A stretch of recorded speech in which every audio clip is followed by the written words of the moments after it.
vazhdojmë me përgatitjen e recetës. Fillimisht në një tigan do të vendosim 120 gram gjalp që të na shkrihet. Pasi që gjalpit na shkrihet, do të vazhdojmë që aty tani të shtojmë 300 gram kadaif dhe do ta skuqim kadaifin në zjarr mesatar për 5 deri në 7 minuta derisa të na merr një ngjyrë të bukur.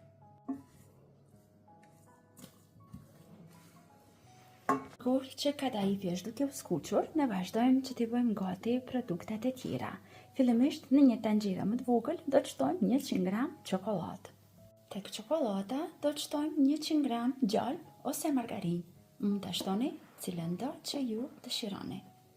Ashtu do të shtojmë edhe një lugë gjelle me krem fëstëku. Vazhdojmë shtojmë 100 ml me qumësht dhe i vendosim tani në zjarr mesatar që të shkrihen gjitha produktet. Pasi kadaifi skuqet mirë dhe merr një ngjyrë të kuqremt, e ndalojmë zjarrin dhe e largojmë nga zjarri. Nga 300 gram kadaif të cilin e fërguam, 2 lugë i largojmë anësh. Pjesa e mbetur këtu do të na duhet tani në recetë. Tani në një enë më të madhe dhe më të thellë do të shtojmë 300 gram biskota të bluara.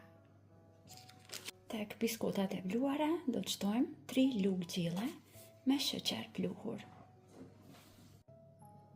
Tani vazhdojmë që këtu ta shtojmë kadaifin e fërguar.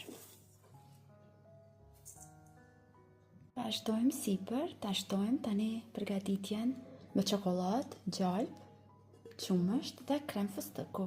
Ta shtojmë sipër. Përzihem mirë tani derisa gjitha produktet na bëhen bashkë dhe të formojnë një masë të mirë, njëjtë sikur për bombica. Nëse në çdo rast mbasa ju mbetet pak më e trashtë, lirish mund shtoni pak qumësht që ta zbutni. Tani vazhdojmë që nga brumi të formojmë bombica. Masësinë mund ta përshtatni sipas dëshirës së juaj. Marrim kështu në duar, rrotullojmë dhe japim formën rrumbullake. Pastaj i kalojmë në pjesën e kadaifit, cilin e larguam anësh, derisa të mbushat pak me kadaif. Dhe tani në mes do t'ja bëjmë nga një vrim, do t'i bëjmë të gatshme për mbushje. Pasi i përgatisim të gjitha, tani zbrastirat që i kemi hapur, vazhdojmë i mbushim me krimin e fëstëkut.